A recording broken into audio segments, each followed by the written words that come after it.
ब्राह्मण थे काशी में, वो नित्य भागवत जी का पाठ करते थे। उनका और कोई काम नहीं, बस गंगा तट पर बैठ करके भागवत जी का पाठ करना।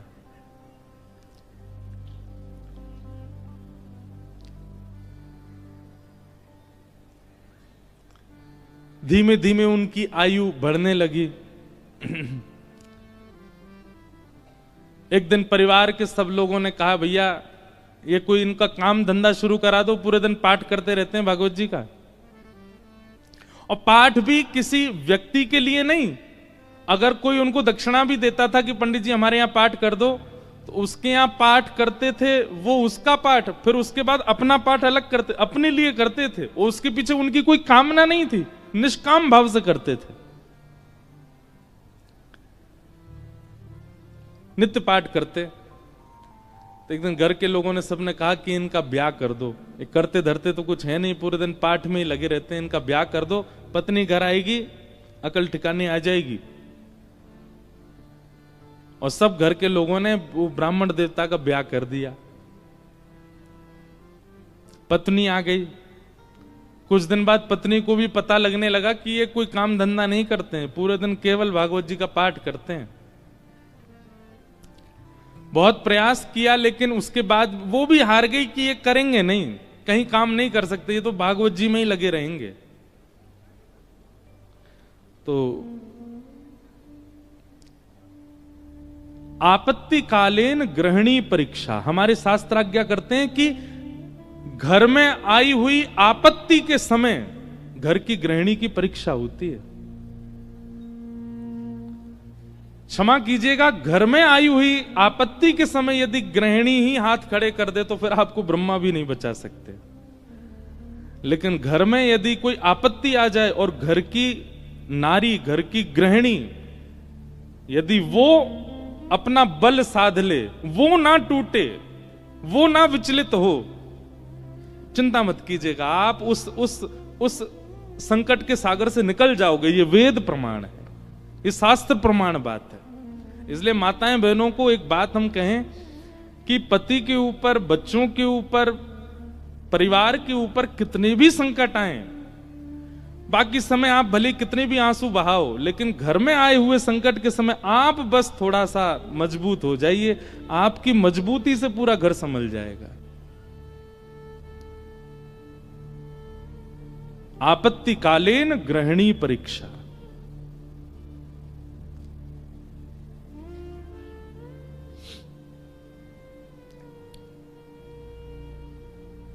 पत्नी ने सोचा कि ये तो कुछ करते नहीं है, आगे हमारा वंश बढ़ेगा, बच्चे होंगे, कैसे चलेगा परिवार। तो फिर उनकी ब्राह्मण देवता की पत्नी ने आज्ञा ली, बोले आपकी आज्ञा हो तो मैं कुछ करूं कार्य, देवी तुमको जैसा अच्छा लगे। भोजन बनाना बहुत अच्छा जानती थी, 3-4 घरों में उन्होंने काम ले लिया और वो जाती भोजन बनाती और उससे जो वेतन मिलता उसी से घर चलता था ब्राह्मण का। ब्राह्मण और प्रसन्न हो गए, बोले और बढ़िया, वो और कुछ नहीं करना पड़ेगा, भागवत जी में लगे रहो, पाठ करते रहो। अब इसमें कई लोग ब्राह्मण को कहीं आलसी मत समझिएगा, ये बहुत बहुत बड़ी बात हम आपको बताएंगे, वो अंत में उसका निचोड़ निकल के आएगा। 2-3 बालक भी उनके हो गए, चल रहा था घर। एक बार की बात, कुछ संतों का काशी में आगमन हुआ, संत आते रहते हैं काशी में, पर असमय में आना हुआ, बिना समय के संतों का आना हुआ। और उन्होंने किसी से पूछा, बोले भैया हम 5-10 मूर्ति हैं, कहीं प्रसाद पाने के इच्छुक हैं, कोई वैष्णव परिवार हो तो हमको बताओ। तो एक राह चलते व्यक्ति ने उन्हीं ब्राह्मण का घर बता दिया, बोले यहां चले जाइए, यहां बहुत एक सेवानिष्ठ और बड़े शास्त्रों का अध्ययन करने वाले ब्राह्मण रहते हैं, इनके पास चले जाइए, आप ये प्रसाद पवा देंगे। संतों ने घर में प्रवेश किया। ब्राह्मण देवता तो अपने पाठ में लगे थे, भागवत जी का ही पाठ कर रहे थे, और उनकी पत्नी बच्चों को, पति को स्वयं प्रसाद आदि पा करके सारे बर्तन मांज करके उसने रखे ही थे। उसी समय संतों का आना हुआ और संतों ने आगे कहा, आओ बिटिया, हम 10 मूर्ति हैं, हम लोग अयोध्या से प्रयागराज जा रहे हैं, काशी बीच में पड़ा, किसी ने बताया आपका घर वैष्णव का है, बड़ी जोर की भूख लगी, ठाकुर जी को प्रसाद पवाओ और प्रसाद पवा के हम लोगों को प्रसाद बांट दो। ब्राह्मणी बेचारी बड़ी प्रसन्न हो गई कि मेरे घर आज संत पधारे हैं प्रसाद पाने। तुरंत उसने जाकर के रसोई घर में सामग्रियां देखी। सामग्री इतनी थी नहीं कि उन सबको पवाया जा सके।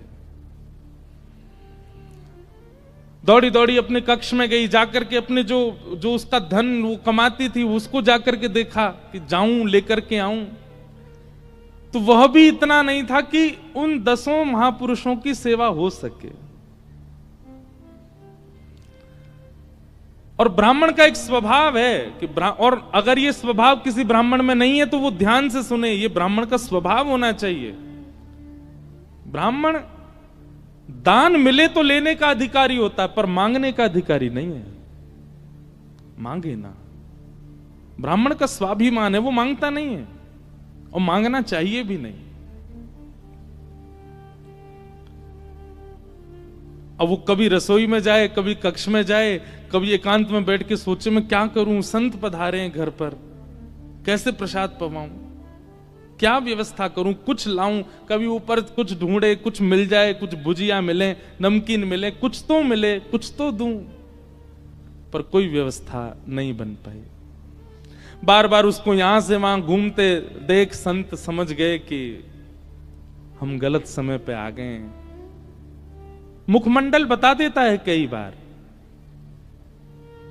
और वे सब संत अपने अपने आसन लेके उठ गए, चिमटा कमंडल लेकर के, बिटिया सुनो सुनो सुनो सुनो, हमको ना प्रयाग पहुंचना है, विलंब हो रहा है, फिर आएंगे, अपना ही घर है, क्या दिक्कत है, तुम आराम करो, हाँ हम जाते हैं।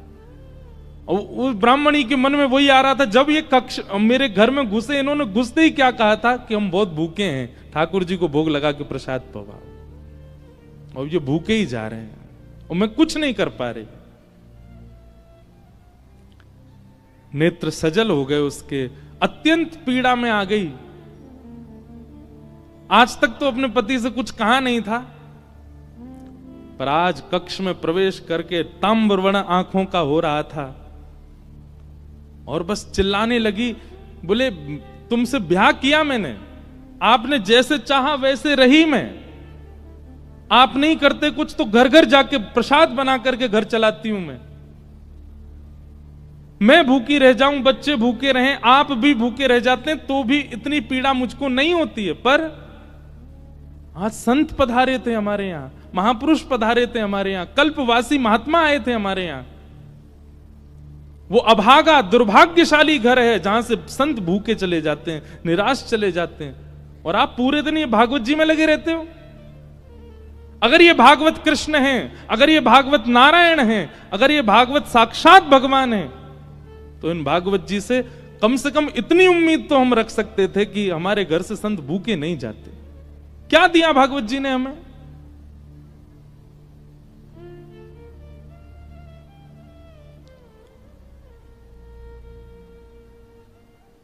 ब्राह्मण बोले, देखो तुम मुझे कुछ भी कह लो, पर तुम जानती नहीं हो ये साक्षात कृष्ण हैं। मैं क्यों बचपन से आज तक भागवत जी के उन्हीं 18,000 श्लोकों का मुझे कृष्ण दिखते हैं, मुझे लीला दिखती है, मुझे शामा शाम का नित्य विहार दिखता है भागवत जी में, इनके विषय में कुछ मत कहो।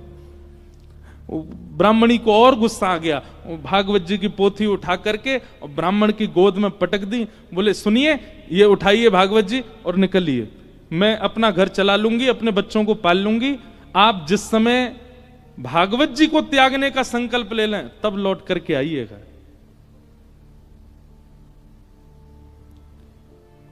ब्राह्मण के नेत्र सजल हो गए, हृदय से लगा लिया भागवत जी को, निकल पड़े, घर से ही निकल गए और गंगा जी के तट पर जाकर के खूब रोए, खूब रुदन किया। हे भागवत महापुराण, हे साक्षात शब्द में कृष्ण, मेरी अभागा पत्नी है, वो आपके रूप स्वरूप को भी पहचानती नहीं है। पर हे करुणा निधान, आप कृपा करो। मैं कहूंगा भी तो भी वो अध्ययन नहीं करेगी, तो भी वो मुझसे कभी कथा नहीं सुनेगी, पर आप कृपा कीजिए और मेरी गृहिणी को अपने रूप का दर्शन करा दीजिए।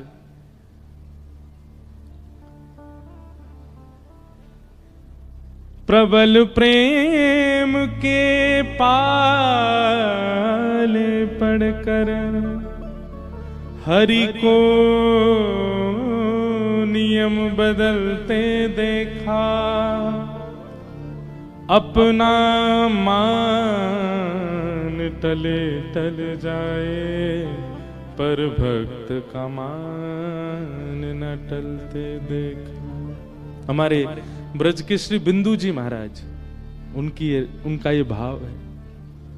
प्रबल प्रेम के पाले पड़कर हरि को नियम बदलते देखा, अपना मान टले टल जाए, पर भक्त का मान न टलते देखा।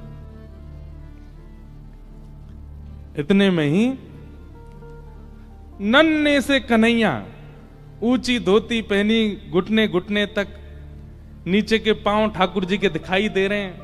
उनमें सुंदर सुंदर कड़ूला पहने, कड़ूलान में भी छोटे छोटे घुंघरू लगे हैं।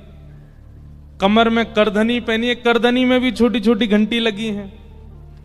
गले में सुंदर दो हार पहने हैं, हाथों में बाजूबंद, ऐसे हाथों में कड़ूला, और सिर पर एक स्वाफा बांध करके सांवरे सलोने कमल नेत्र ठाकुर जी प्रकट हो गए काशी में। लेकिन ब्राह्मण को नहीं दिखे अभी, बस कहीं हो गए प्रकट। और प्रकट होकर के एक डलिया उठा करके सिर पर रखी, और महाराज जैसे कोई बालक कुछ बेचने के लिए जा रहा हो, ऐसे ठाकुर जी उस डलिया को लेकर के ब्राह्मण के घर जा रहे हैं। ब्राह्मण के घर पहुंच गए। ब्राह्मण गंगा किनारे अभी रो रहा है, और उसके घर पहुंच करके बाहर से उसके गेट को खटखटाने लगे। ब्राह्मणी निकल करके बाहर आई, जैसे ही दरवाजा खोला, सांवरे सलोने नंद नंदन। अब वो क्या जाने की है नंद नंदन,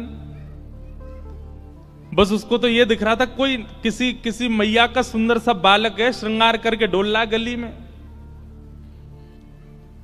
जैसे द्वार खोला, द्वार खोल करके बोली, अरे बालक तुम कौन हो, कहां से आए हो, माताजी कहां तुम्हारी, पिताजी कहां, अकेले कहां घूम रहे हो, और ये इतनी भारी डलिया लेकर के कहां जा रहे हो। डलिया के ऊपर वस्त्र पड़ा था। तो ठाकुर जी एक हाथ से डलिया पकड़े, दूसरे हाथ से इशारा करके बोले,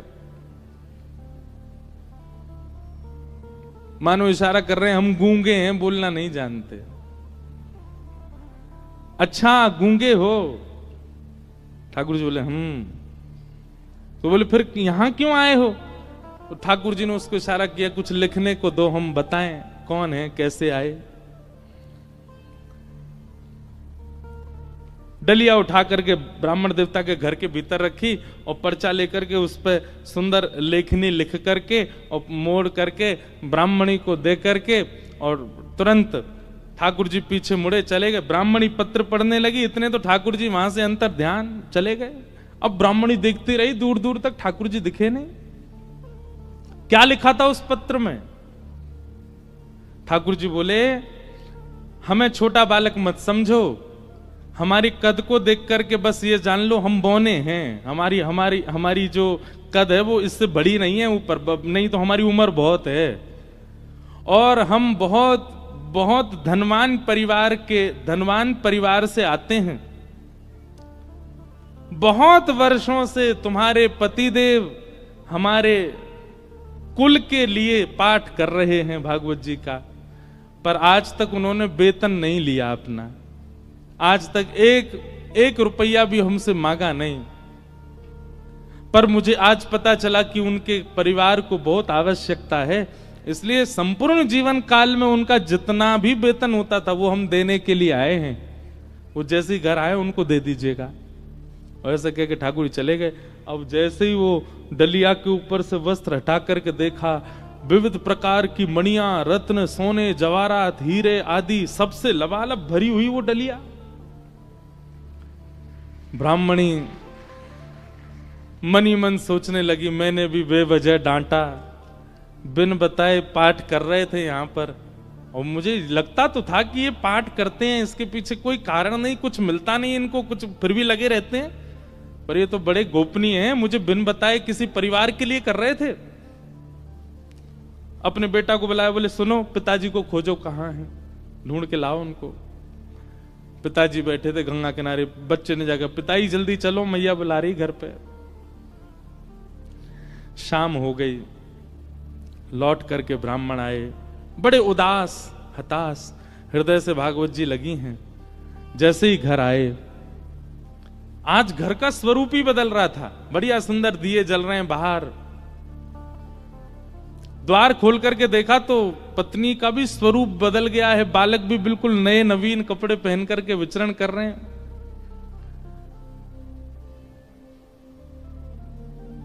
जैसी पतिदेव को आते देखा, ब्राह्मणी ने तुरंत आरती की, जल आदि छिड़काव करने लगी, खूब बलियां लेने लगी। पतिदेव बोले, ब्याह के बाद पहली बार इतना हमारा पूजन हुआ है, ऐसा क्या हो गया जो इतना पूज रही हैं हमको? देवी, ये घर की रौनक हमको डांटने से, फटकारने से घर की रौनक बढ़ गई तुम्हारी? रोज ही डांट दिया करो हमको। ऐसा क्या हो गया जो आज इतना सब कुछ मंगल, बच्चे नए वस्त्र पहन के घूम रहे हैं, आप बढ़िया साड़ी पहन के, ये कहां से इतना सब कुछ आया?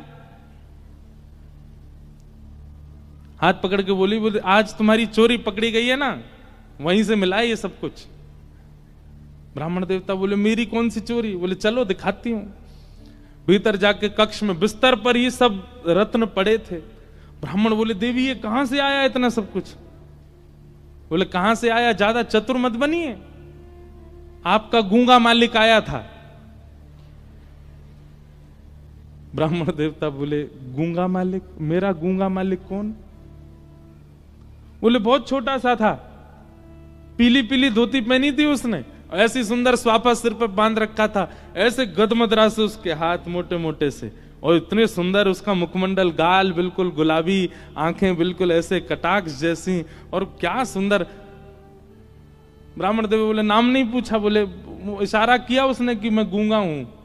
वो तुमको कैसे पता फिर मेरा? बोले वो लिख के देके गया। बोले कहां लिखा है, दिखाओ। जैसे ही पृष्ठ पत्र वो उनके ब्राह्मण के हाथ में दिया, अक्षर सब अंतर ध्यान हो चुके थे।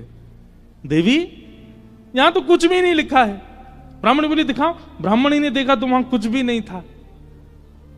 ब्राह्मणी ब्राह्मण को देखे, ब्राह्मण ब्राह्मणी को देखे, बोले ये हुआ क्या है?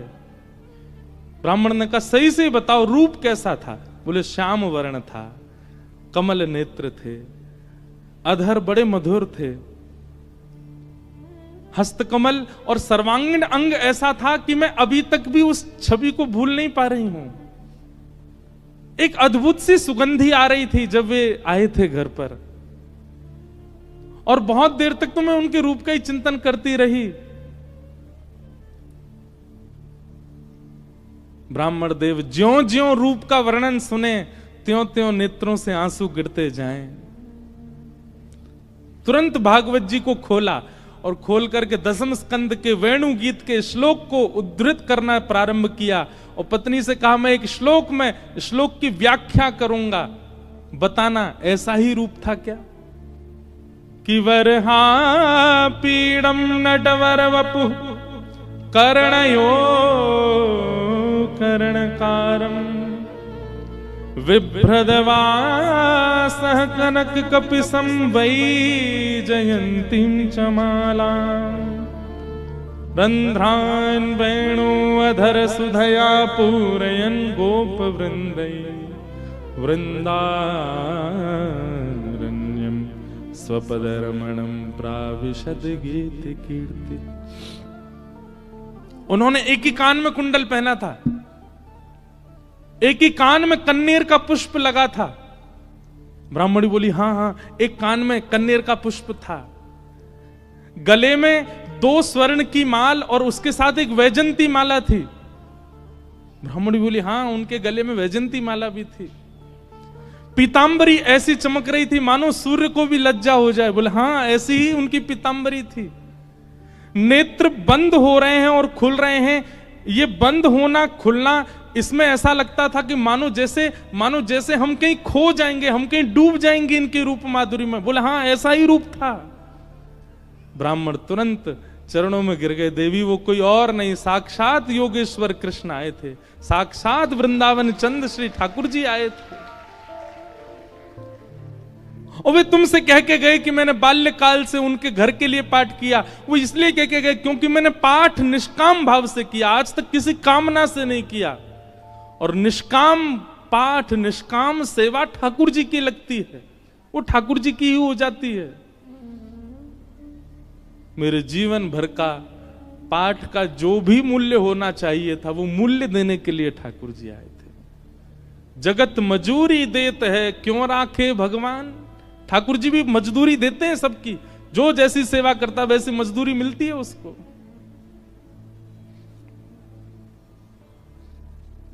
ब्राह्मण आनंदित हो गए और उसी काल से वो ब्राह्मणी भी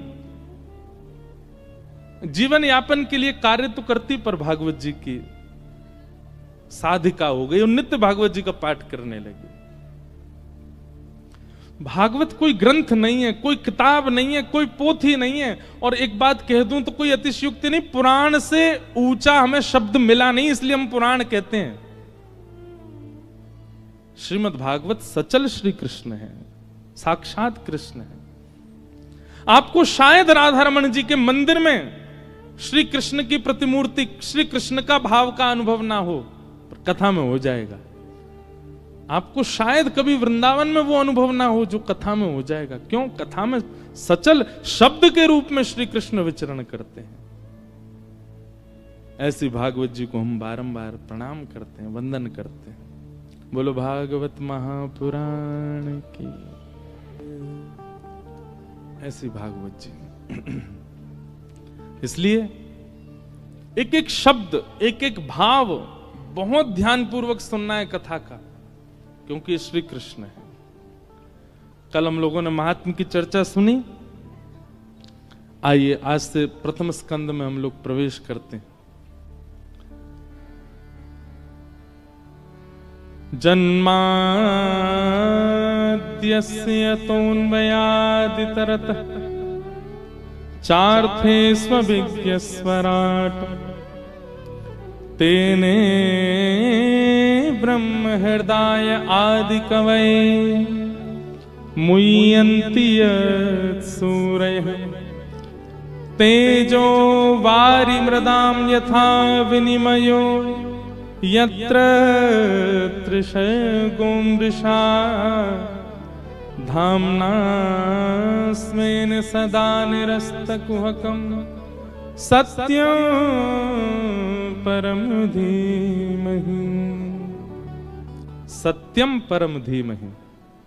जो लोग उठ गए हैं वो धीमे धीमे आगे आ जाओ। ऐसे आओ कि किसी को पता भी नहीं चले, खिसक के ही आगे आ जाओ, उठ के मत आओ। भागवत जी का पहला श्लोक, जन्माद्यस्य यतोऽन्वयादितरतश्चार्थे स्वविज्ञस्वराट्। ऐसे हल्ला करके मत आओ भैया, धीमे धीमे खिसक के ही आ जाओ। और जो कार्यकर्ता भी हूं वो भी सबको बैठे बैठे ही आगे आने को बोल दो। जन्माद्यस्य यतोऽन्वयादितरत। सावधानी से सुनो सब लोग। वेदव्यास जी महाराज ने भागवत जी की रचना में प्रथम श्लोक जकार से प्रारंभ किया, ज शब्द से प्रारंभ किया।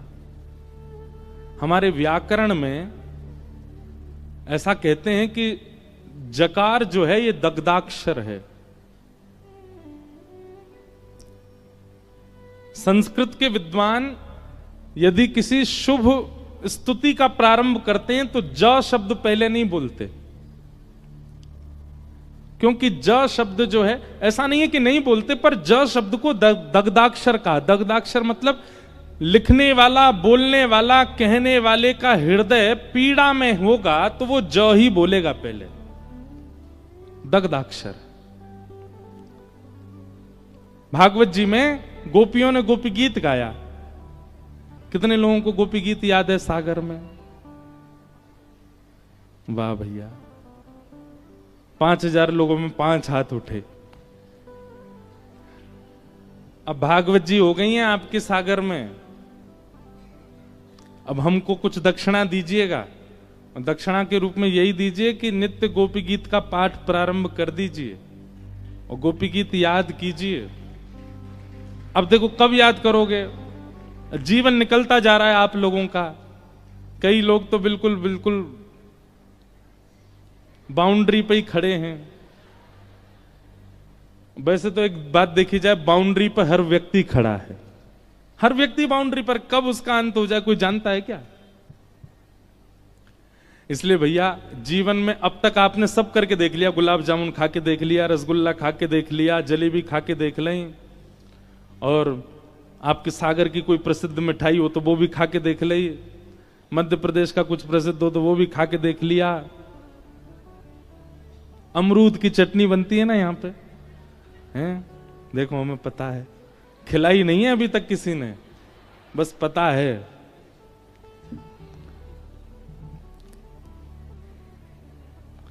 हम आए हैं दमोह। दमोह में कथा हुई थी कुछ वर्ष पहले। वो आयोजक भी आए हैं आज बेचारे कथा में, जो दमोह में कथा कराए थे। तो आपने सब कुछ करके देख लिया। आपने भोग भोग के देख लिए, रोग रोग के देख लिए, योग योग के देख लिए, सब कुछ करके देख लिया। अब बच्चा कुछ जीवन में ब्रजवासी आयो है आपके नगर में, या की बात मान के देख लो। गोपी गीत याद कीजिए और नित्य गोपी गीत अपने घर के ठाकुर जी को सुनाओ। नहीं तो यहां अगर आपका आने का क्रम नित्य है, बालाजी को सुनाओ गोपी गीत। गोपी गीत का प्रारंभ भी जयति तेधिकम ज से ही होता है। क्यों? क्योंकि ठाकुर जी अंतर ध्यान हो गए हैं और उस समय में गोपियां विरही होकर के ठाकुर जी को पुकार रही हैं, इसलिए ज शब्द से प्रारंभ हुआ गोपी गीत का भी। श्रीमद् भागवत जी का प्रारंभ ज शब्द से हुआ, जन्माद्यस्य यतो। और तो सुनो, हम सबका प्रारंभ जा शब्द से हुआ। जन्म, हम सबका भी जन्म हुआ है। इसका मतलब हम सब भी कहीं ना कहीं दग्ध हृदय वाले, हम सब भी पीड़ित हैं, और निश्चित है पीड़ित हैं, इसीलिए तो जन्म हुआ। अगर पीड़ित नहीं होते तो वैकुंठ में होते। हमारे कोई पूर्व के कर्म, पूर्व के दुष्कर्म शेष रह गए हैं जो हमें भोगने हैं, पूर्व के पुण्य कर्म रह गए हैं जो हमको भोगने हैं, उसके लिए तो हम आए हैं पृथ्वी पर। इसका मतलब पीड़ित ही है हमारी आत्मा, इसलिए हमारे प्रादुर्भाव को जन्म कहा गया।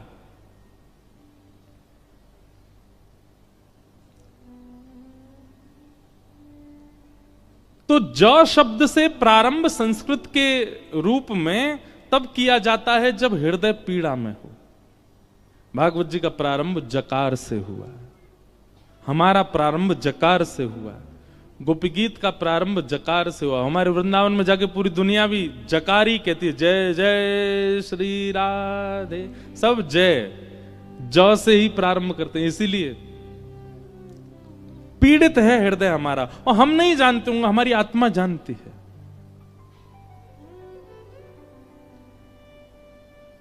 जन्म से हमारा प्रारंभ हुआ है, जन्म से ही भागवत जी का प्रारंभ हुआ है। भागवत जी का पहला शब्द ही जन्म है। जन्माद्यस्य तोन्वयादितरतश्चार्थे स्वविज्ञ स्वराट। बहुत कठिन श्लोक है, मैं जितनी व्याख्या हो सकेगी करूंगा। जन्म से हमारा प्रारंभ, जन्म से ही भागवत जी का प्रारंभ। पर हमारा अंत हमको पता है। हमारा अंत क्या है? मृत्यु। क्या है? क्या है? मृत्यु। पर हमारा अंत मृत्यु नहीं होना चाहिए। हमारा विश्राम कहां होना चाहिए? तो भागवत जी का जो अंतिम श्लोक का विश्राम है वही हमारा विश्राम होना चाहिए। जब भागवत जी के पहले श्लोक का पहला शब्द हमारा प्रारंभ है, तो भागवत जी के अंतिम श्लोक का अंतिम शब्द हमारा विश्राम होना चाहिए। और विश्राम, अंतिम श्लोक क्या भागवत जी का? नाम संकीर्तनम यस्य सर्व पाप प्रणाशनो प्रणामो दुख समनस्तम नमामि हरिम परम। अंतिम शब्द क्या है? हरिम परम। क्या है? हरिम परम। हमारा विश्राम मृत्यु नहीं है, हमारा विश्राम अर्थी नहीं है, हमारा विश्राम चिता नहीं है, हमारा विश्राम हरिम परम, हरि परमात्मा के श्री चरण, वही हमारा विश्राम। वहां हमारा इतरवंश महाप्रभु बैठे हैं मंच पर, इनका विश्राम हरिम परम, श्री राधा वल्लभ जी के चरण। स्वामी श्री हरदास जी विराज रहे हैं, आपका विश्राम हरिम परम। यहां श्रीमद वल्लभाचार्य जी, इनका विश्राम हरिम परम। भक्तिमती मीराबाई, उनका विश्राम हरिम परम। गोस्वामी तुलसीदास जी महाराज, उनका विश्राम हरिम परम। कालिदास का विश्राम हरिम परम। हमारा विश्राम शमशान घाट। हमारा विश्राम हरिम परम क्यों नहीं है? आज लिख लीजिए, कथा सुनने का, कुंभ स्नान करने का, नाम जप करने का, तिलक लगाने का, संत जनों को प्रणाम करने का, पुण्य करने का एक ही उद्देश्य है, हरिम परम, हरिम परम की प्राप्ति होना। आपके उद्देश्य अनेक रहे हैं। कभी आपका उद्देश्य बहुत अच्छे कॉलेज में पढ़ने का था, कभी बहुत अच्छे स्कूल में जाने का था, बहुत धन कमाने का था, कोई गाड़ी खरीदने का था, किसी कन्या से ब्याह करने का था, किसी पुरुष से ब्याह करने का था, किसी पदवी को प्राप्त करने का था। पर अब आप कथा में बैठे हो और नियमित 7 दिन का संकल्प लेके बैठे हो, तो आपका उद्देश्य बाकी सब किनारे, हरिम परम, हरिम परम। और उस हरिम परम को प्राप्त करने के लिए जो जो आवे, चाहे उसके लिए मुझे अच्छी यूनिवर्सिटी में पढ़ना पड़े, अच्छे कॉलेज में जाना पड़े, खूब धन कमाना पड़े, अच्छा घर बनाना पड़े, पर सबके पीछे उद्देश्य क्या होना चाहिए? हरिम परम। यही कथा का उद्देश्य। आप विवाह भी इसी भाव से कर रहे हो कि पत्नी के सहित हरिम परम। बालक भी इसीलिए प्रकट हुए हैं घर में कि बालकों सहित हरिम परम। आप वकील भी इसीलिए बने हो, नेता भी इसीलिए बने हो, वाइस चांसलर भी इसीलिए बने हो, चार्टर्ड अकाउंटेंट भी इसीलिए बने हो कि हरिम परम, इसके माध्यम से भी, माध्यम सब बन जाएं पर उद्देश्य हरिम परम। आपको कुछ नहीं करना पड़ेगा, सब अपने आप, सब भक्ति में हो जाएगा। आपकी पढ़ाई भक्ति में हो जाएगी, आपकी इंजीनियरिंग भक्ति में हो जाएगी, आप नेता हैं, आपका नेता स्वरूप भक्ति में हो जाएगा, सब कुछ भक्ति में होता चला जाएगा। सब भक्ति में होने का मतलब सब पवित्र होता चला जाएगा। आपका विवाह पवित्र हो जाएगा, सब कुछ पवित्र हो जाएगा। उद्देश्य यदि श्यामा श्याम है तो, उद्देश्य यदि ठाकुर जी है तो, सबसे प्राप्त क्या करना है? ठाकुर जी को, हरिम परम।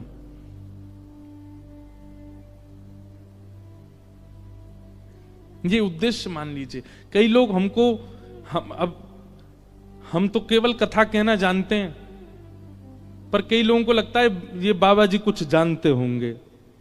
एक माता जी अभी मिली मुझको बोलती हैं, प्रणाम कर बाबा, मेरे मन में क्या चल रहा है। अब मैं अपने संग पंडित जी को देखूं, मैंने कि क्या बोलूं इनको। मैंने कि मैया हम वो वाले बाबा नहीं है, हम तो केवल कथा सुनाते। नहीं नहीं, तिलक लगा रखा है आपने, हाँ धोती पहनी है। अरे भैया, मैंने हमसे केवल कथा कहनी आती है और कुछ नहीं। नहीं नहीं, मेरे मन में क्या चल रहा है बताओ। फिर हमको 2-4 बातें तो पता ही हैं, वो सबके मन में होती हैं। मैंने कहा आप बहुत पीड़ा में हो। दुनिया आपके साथ अच्छा व्यवहार नहीं करती। आंखों से आंसू आने लगे मैया के, जय हो बाबा। अरे मैंने कि मैया राधे श्याम जपो, जीवन एक परीक्षा है। परीक्षा पत्र को देख करके घबराते तो सारे बालक हैं, पर जिसका अध्ययन, जिसका स्वाध्याय उचित होता है, तुरंत कलम उठा के लिखने लग जाता है, बढ़ता है आगे, सोचता है, विचार करता है, करने लगता है। और जिसका स्वाध्याय अच्छा नहीं है, वो इधर उधर ही देखता रहेगा, उसके में से देख लूं, यहां से देख लूं, वहां से। ठीक वैसे ही इस संसार में हमारी जो जीवन में आने वाली परिस्थितियां ये परीक्षा हैं। जिसका कथा रूपी, जिसका सत्संग रूपी स्वाध्याय अच्छा होगा, वो जीवन में आने वाली परीक्षा को पार करने लगेगा। और जिसके जीवन में सत्संग ही नहीं होगा, वो इधर उधर ही देखता रहेगा। मेरे जीवन में संकट आ गए, क्या करूं बाबा, मेरे मन में क्या बताओ। सत्संग बहुत बलवान है, आश्रय लेके तो देखो। उद्देश्य आपका क्या हो, हरिम परम, और कुछ नहीं।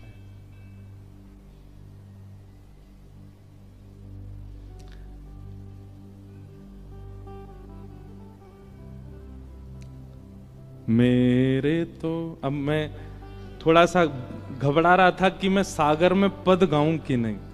हम भजन तो बहुत गाते हैं, भजन कम गाते, पद ज्यादा गाते हैं। एक बहुत सुंदर पद है, आप लोग समझने का प्रयास कीजिएगा, पद समझ में आ जाएंगे और गाइएगा मेरे साथ में।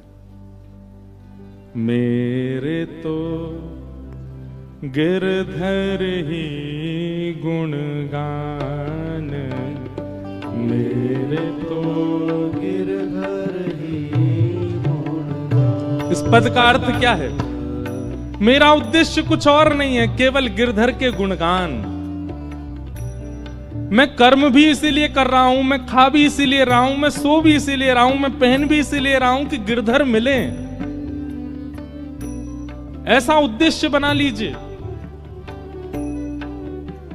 काम करते चलो, नाम जपते चलो, हर समय कृष्ण का ध्यान धरते चलो, मुरली वाले को मन से रिझाते चलो, कृष्ण गोविंद गोपाल। सुख में फूलो मती, दुख में भूलो मती, प्राण जाए मगर नाम भूलो मती, काम की वासना को मिटाते चलो, कृष्ण गोविंद गोपाल। मेरे तो गिरधर ही गुणगान, मेरे तो गिरधर ही गुणगान, मेरे तो गिरधर ही गुणगान, मेरे तो गिरधर ही गुणगान। यह मूरत खेलत नैननु में,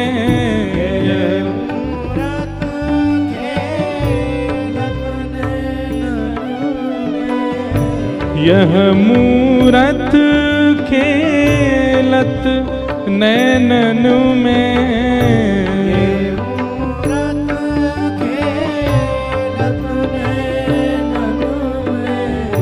यही हृदय में ध्यान हो, यही हृदय में ध्यान, यही हृदय में ध्यान हो, यही हृदय में ध्यान। मेरे तो गिरधर ही गुणगान, मेरे तो गिरधर ही गुणगान, मेरे तो गिरधर ही गुणगान, मेरे तो गिरधर ही गुणगान। प्यारे गिरधर लाल की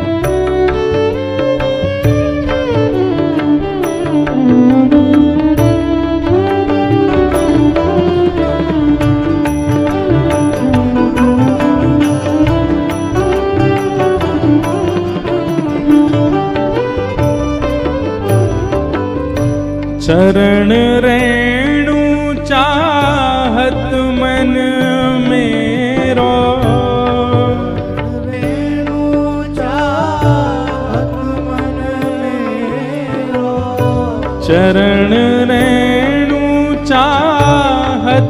मन मेरो,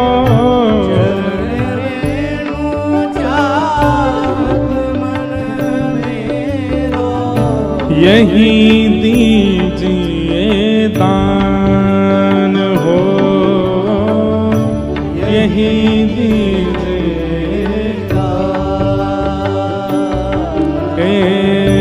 कृष्ण दास को जीवन गिरधर, कृष्ण दास को जीवन गिरधर, हम सब को है जीवन गिरधर, हम सब को है जीवन। कैसे गिरधर? मंगल रूप निधान हो, मंगल रूप निधान। मेरे तो गिरधर ही गुणगान, मेरे तो गिरधर ही गुणगान, मेरे तो गिरधर ही गुणगान, मेरे तो गिरधर ही गुणगान, मेरे तो गिरधर ही गुणगान, मेरे तो गिरधर ही गुणगान। हमारे ब्रज में कृष्णदास अधिकारी हुए एक, वो कृष्णदास अधिकारी जी ये पद गा रहे हैं। वो क्या कह रहे हैं? मेरे तो गिरधर ही गुणगान। उनके जीवन की हर क्रिया केवल ठाकुर जी के लिए है। जैसे हम लोगों का स्वभाव क्या है, हम बाजार में जाते हैं, कोई अच्छा वस्त्र दिख जाए तो हमारे मन में क्या आता है? ये वस्त्र मैं पहनूंगा तो कैसे लगेंगे? सुंदर जलेबी दिख जाए, बढ़िया गरम गरम निकल रही है तवे से, कढ़ाई में से, तो हमारे मन में क्या आता है? मैं खाऊंगा तो मेरी जीभ को कैसा लगेगा? आभूषण देखते हैं तो ना हमारा चिंतन हो जाता है कि मेरे गले में कैसा लगेगा। या फिर हम अपना विचार करते हैं या अपने परिवारी जनों का विचार करते हैं। पर जिसका जन्म हरिम परम गति की ओर चला जाता है, जिसके जीवन की गति केवल हरि परमात्मा होते हैं, वो आंखों के आगे दिखने वाली हर सुंदर वस्तु को ठाकुर जी से जोड़ देता है। ये वस्त्र ठाकुर जी पे कैसा लगेगा? ये पुष्प ठाकुर जी के सामने कैसा लगेगा? ये व्यंजन जो बन रहा है, ये ठाकुर जी की सेवा में कितना बढ़िया पधराया जा सकता है। ये व्यक्ति इतना अच्छा गा रहा है, ये हमारे ठाकुर जी की सेवा करने आ जाए। ये इतना अच्छा नृत्य कर रहे हैं, ये हमारे ठाकुर जी को नृत्य दिखाने आ जाएं।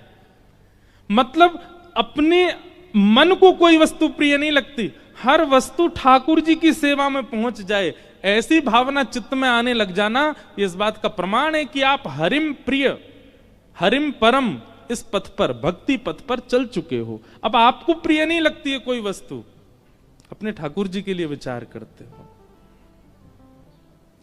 और इसी उद्देश्य से कथा सुननी है कि हम हरिम परम हो जाएं। आप विश्वास मानेंगे, आपसे ज्यादा आनंद में कोई नहीं होगा, आपसे ज्यादा प्रसन्न कोई नहीं होगा संसार में।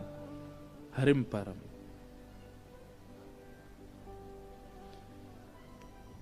तो जन्माद्यस्य यतोऽन्वयादितरतः,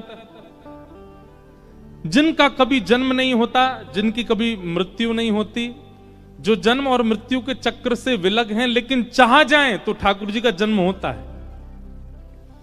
भगवान को जन्म लेने की आवश्यकता नहीं है, पर देवकी को सुख देने के लिए, कौशल्या जी को सुख देने के लिए वही प्रभु राम बनकर के, कृष्ण बनकर के आते हैं और 9 महीना बाकायदा बच्चों की तरह पेट में ही रहते हैं और फिर जन्म लेते हैं। उनको आवश्यकता नहीं है, पर कभी कभी प्रेम में इतने अधीन हो जाते हैं ठाकुर जी की, अधीन होकर के अपने प्रेमियों को वह सुख देते हैं।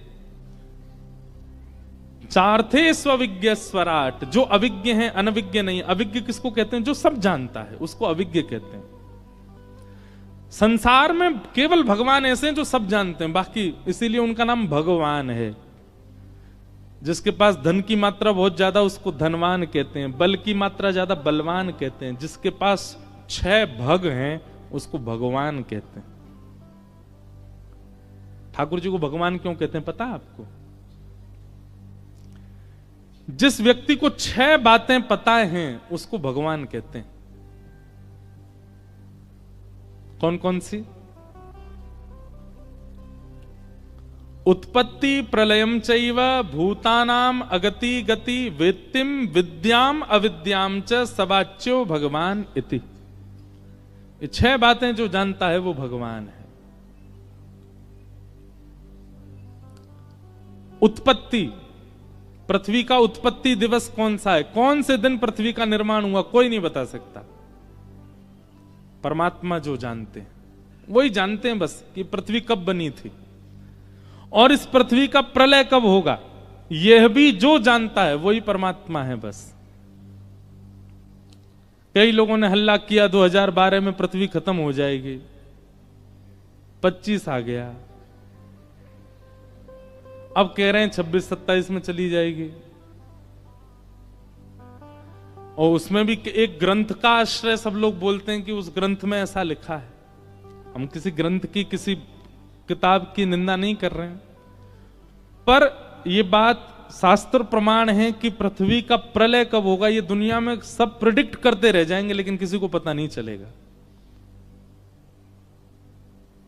इस प्रिडिक्शन में आपकी सारी विद्याएं फेल हो जाएंगी कि पृथ्वी का प्रलय कब होगा। उत्पत्ति और प्रलय केवल और केवल परमात्मा जानते हैं, वो किसी से शेयर भी नहीं करते इस बात को, केवल उन्हीं को पता है। तो ये 2 बातें, और कौन सी 2 बातें? भूतानाम अगति गति, हमारी गति और अगति, हमारी गति और दुर्गति जिसको पता है वो परमात्मा।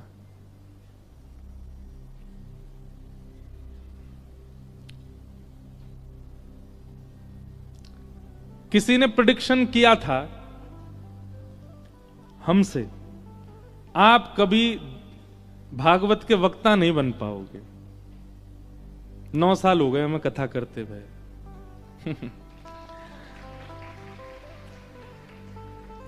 व्यक्ति की गति और अगति यह भी केवल परमात्मा जानते हैं। उसकी कहां गति होगी, कहां अगति दुर्गति होगी, ठाकुर जी को पता है।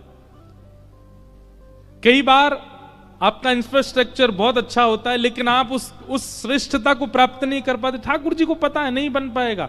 और कई बार आप झोंपड़ियों में रहने वाले बच्चे, दिया जला के पढ़ने वाले बच्चे IAS ऑफिसर भी बन जाते हैं। कहां किसकी गति और अगति है ये केवल ठाकुर जी को पता है। कहां किसी को रंक बनाना है, किसको फकीर बनाना है, ठाकुर जी के हाथ में।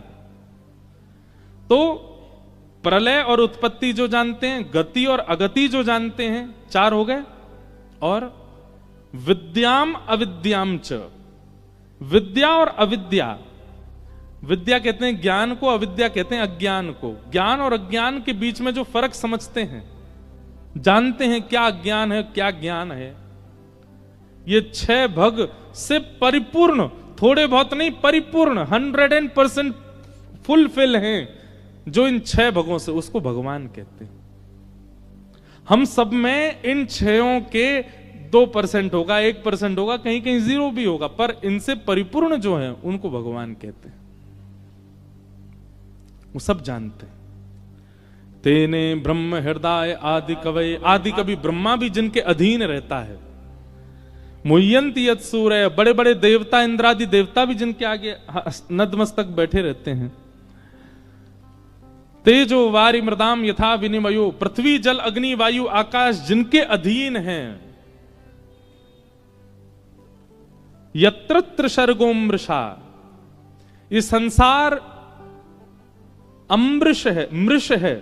मृषा मतलब मिथ्या है पर सत्य सा प्रतीत होता है जिनकी लीला से। ऐसे परम सत्य परमात्मा को हम बारंबार प्रणाम करते हैं। ये भागवत जी का पहला श्लोक है। सत्यम परम धीमहि। भागवत जी की एक विशेष बात है कि भागवत जी के पहले श्लोक में किसी भी भगवान का नाम नहीं है, किसी भी देवी देवता का नाम नहीं है, किसी भी संप्रदाय का नाम नहीं है, किसी भी एक निश्चित देव का नाम नहीं है। किसका नाम है? सत्यम परम धीमहि, मैं परम सत्य को वंदन करता हूं। जो भी परम सत्य है सबको वंदन करते। इसीलिए वेद व्यास जी को प्रणाम किया गया, नमोस्तुते व्यास विशाल बुद्धे। उनकी बुद्धि इतनी विशाल है, एक शब्द में ही सबको प्रणाम कर दिया। सत्यम परम धीमहि, ऐसे परम सत्य परमात्मा को हम प्रणाम करते हैं। भागवत जी के दूसरे श्लोक में विषय, अधिकारी, संबंध और प्रयोजन बताए गए। भागवत जी का विषय क्या, अधिकारी कौन, संबंध क्या है और प्रयोजन क्या है, ये चार बातें भागवत जी के दूसरे श्लोक में बताई गई। सबसे पहली बात, भागवत जी का विषय क्या है कि धर्म प्रोजित कैतवोत्र परमो निर्मत्सराणां सताम् वैद्यं वास्तवमत्र वस्तु शिवदम् तापत्रयोन्मूलनम्। श्रीमद्भागवते महामुनिकृते किं वा परैरीश्वरः सद्योरित्यवरुध्यते त्रिकृतभिः शुश्रूषुभिस्तत्क्षणात्। बहुत ध्यान से सुनो। सबसे पहली बात, भागवत जी का विषय क्या है। एक बात मैं सब जगह बताता हूं, कहीं कहीं भाव आ जाता है। तो श्रीमद् भागवत की कथा पहले दिन कृष्ण जन्म से ही प्रारंभ क्यों नहीं होती?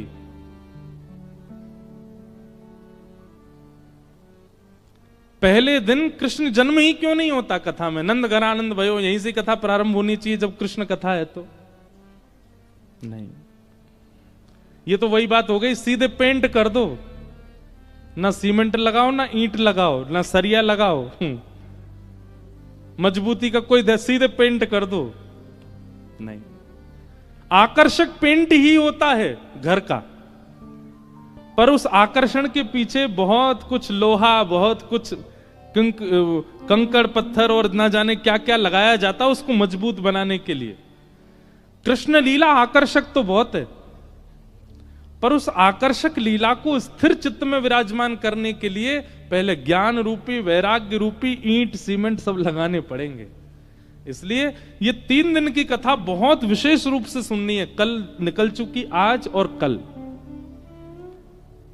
अगर इनमें आपने चूक करी तो कृष्ण लीला में आपके चित्त में संशय आएगा। आप ठाकुर जी की लीला सुन के संशय करोगे, चीर हरण क्यों किया इन्होंने, गोपियों के गले में गलवैयां डालकर के रास क्यों किया परमात्मा ने, 16,108 विवाह क्यों किए, इतनी आवश्यकता क्या थी? ये सारे संशय प्रकट होंगे चित्त में। इसलिए ज्ञान और वैराग्य, इनको भली भांति चित्त में पहले धारण कर लीजिए। इन कथाओं के माध्यम से ध्यान पूर्वक सुनिए। भागवत जी का विषय क्या है? तो कहते हैं धर्म प्रोजित कैतवोत्र परमो। धर्म और परम धर्म, ये 2 बातें। धर्म किसे कहते हैं?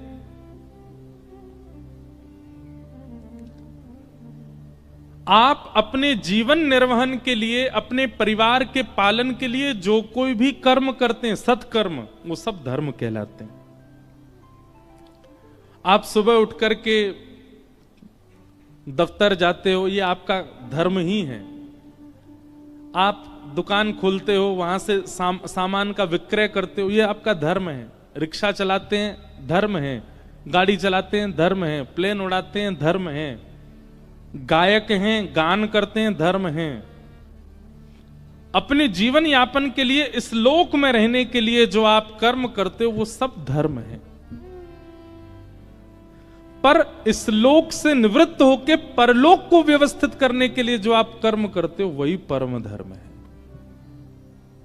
आपने इस लोक को तो पवित्र बना लिया, इस लोक को तो सार्थक कर लिया, घर बना लिया, ब्याह कर लिया, बच्चे अच्छे खानदान में चले गए, बढ़िया पढ़ाई लिखाई हो गई, सब कुछ व्यवस्थित हो गया, माता पिताओं की इच्छा पूर्ति हो गई, सब कुछ व्यवस्थित कर दिया।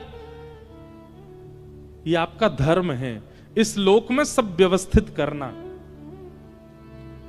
पर इस लोक की व्यवस्था के साथ साथ आगे की व्यवस्था को भी देखते रहना, वही परम धर्म है।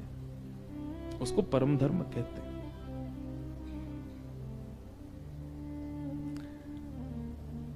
कोई व्यक्ति सागर से वृंदावन जावे, अब सागर में तो प्रसाद उसने पा लिया, लेकिन इस लंबे सफर में बीच में कहीं और भी तो प्रसाद की व्यवस्था रखता है ना। नमकीन रख लेगा, घर से कुछ बना के ले जाएगा, चूड़ा ले जाएगा, रोटी ले जाएगा, कुछ भी बना के ले जाएगा। रास्ते में हमको भूख प्यास लगेगी तो क्या पाएंगे, साथ में बच्चे इनको क्या पवाएंगे। तो आपने घर पे जो प्रसाद पाया वो आपका धर्म है, पर आप आगे की व्यवस्था संग लेकर के चल रहे हो, ये परम धर्म है। इस संसार में व्यवस्थित होना धर्म है, पर इस संसार में व्यवस्थित होते होते उस लोक की भी व्यवस्था करना वो परम धर्म है। और श्रीमद् भागवत सुनने वाला, कहने वाला, कराने वाला उस व्यक्ति के चित्त में परम धर्म की मात्रा अति होनी चाहिए। परम धर्म, इसका मतलब यह नहीं कि अपना धर्म, धर्म पहली सिद्धि है, परम धर्म दूसरी सिद्धि है। आप सीधे दूसरी सिद्धि पर नहीं चढ़ सकते, बहुत दूरी है, इतना कद नहीं है आपका। आपको पहले धर्म संवारना पड़ेगा, और धर्म रूपी सिद्धि पर चढ़ के कई बार आप एक सिद्धि पर खड़े होकर दूसरी सिद्धि पर भी पांव रख लेते हैं। तो धर्म के साथ परम धर्म, ये दोनों निभाने हैं, यह लोक भी परलोक भी। यह लोक कैसे सुधरेगा? आज सुबह एक सज्जन मिलने आए थे हमसे, बहुत अच्छे, उन्होंने 5 सूत्र बताए थे। मैंने कहा तो था कि लिख के दीजिए मुझे, आए हैं वो।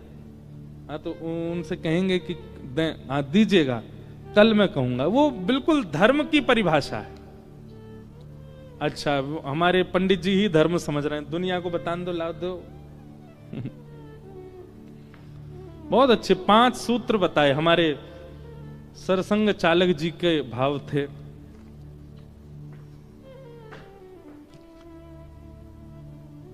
धर्म क्या है? ये 5 सूत्र, ये धर्म है। हमें समझना परम धर्म है, लेकिन उससे पहले धर्म समझना है।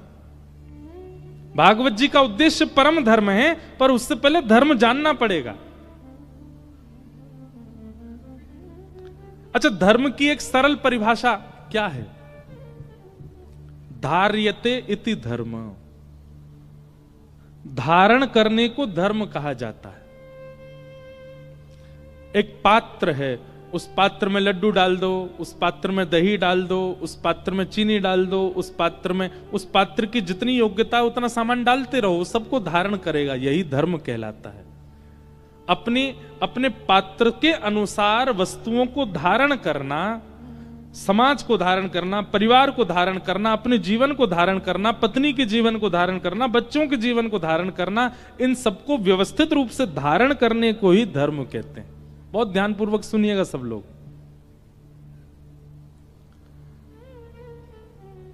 तो धारण करने को धर्म कहते हैं, पर उस धर्म की एक वृहद व्याख्या आप श्री ने सुबह जो 5 सूत्र कहे, सबसे पहला कुटुंब प्रबोधन, ये धर्म है। कुटुंब प्रबोधन में क्या आता है? भोजन, भवन, भ्रमण, भाषा, भूषा के मध्य भारतीय संस्कारों का जागरण। भोजन कैसा हो, यह धर्म कहता है, यह धर्म है। भोजन कितने बजे हो, यह भी धर्म है। भोजन में क्या पाएं, यह भी धर्म है। थोड़े युवा लोग जो यहां बैठे हैं, बुरा नहीं मानिएगा, पर जब आप वो वाली रोटी खाते हो जो लंबी खिंचती है, हमारे शास्त्रीय अनुसार भोजन वो होना चाहिए जो हाथ से तोड़ा गया और मुख पर जाने के बाद दोबारा हाथ में ना आवे थाली तक, उसको भोजन कहते हैं। किसको भोजन कहते हैं? जो मुख से लगने के बाद दोबारा हाथ में शेष ना आवे नीचे तक, मुख में ही चला जाए। आप कभी दक्षिण भारतीय लोगों को देखेंगे ना, वहां पे ज्यादातर लोग भात खाते हैं या इडली खाते हैं, साग के साथ, सूप के साथ, वो क्या बोलते हैं उसको, क्या बोलते हैं, सांबर के साथ। सागर वाले भी दक्षिण भारतीय हो हैं, सांबर के साथ खाते। वो कैसे खाते हैं पता है? ऐसे पूरा मिला लेंगे और मिलाने के बाद वो मुख में उंगली नहीं छूने देते, ऐसे ऐसे ही पाते हैं। और आपको एक बात बताऊं, अगर आप ऐसे प्रसाद पाते हो, प्रसाद बनाया रोटी चावल जो भी है और मुख के पास ले जाके केवल उसको ऐसे छोड़ दिया मुख में, आप उस हाथ से अगर किसी और को परोस दोगे तो वो झूठा नहीं माना जाएगा, क्योंकि आपका हाथ झूठा है ही नहीं। अब ये भोजन, ये धर्म है। अब इतनी गहराई में कौन उतरे, पर उतरोगे तभी धर्म है। भोजन कैसे पाना चाहिए, क्या पाना चाहिए, कब पाना चाहिए, सब धर्म कहलाता है। कभी कभी हमारा भी बिगड़ता है, पर हम व्यास मंच से इसलिए कह रहे हैं क्योंकि कई बार व्यास मंच से कही हुई बात वो हमारे मन में घूमती रहती है कि तुमने व्यास मंच से कही, पहले तुम भी सुधारो, हमको भी सुधारना है। भोजन। फिर आया भवन। घर कैसा हो? घर ऐसा हो जहां केवल मानव ना आते हो, जहां पर कभी कभी शुभ पक्षियों का आगमन भी होता हो। घर ऐसा हो जहां कभी कभी साधकों का भी आना होता हो। घर ऐसा हो जहां पर वैष्णव आने में संकोच ना करें। भवन ऐसा बनना चाहिए। हम लोग आजकल लोग भवन किस भूमिका से बनाते हैं? मेरी बेटी कैसे रहेगी, बेटा कहां रहेगा, मां कहां रहेंगी, पिताजी कहां रहेंगे, बच्चे कहां रहेंगे, सब सबके भावना से घर बनता है, इसीलिए संत नहीं आते उसमें।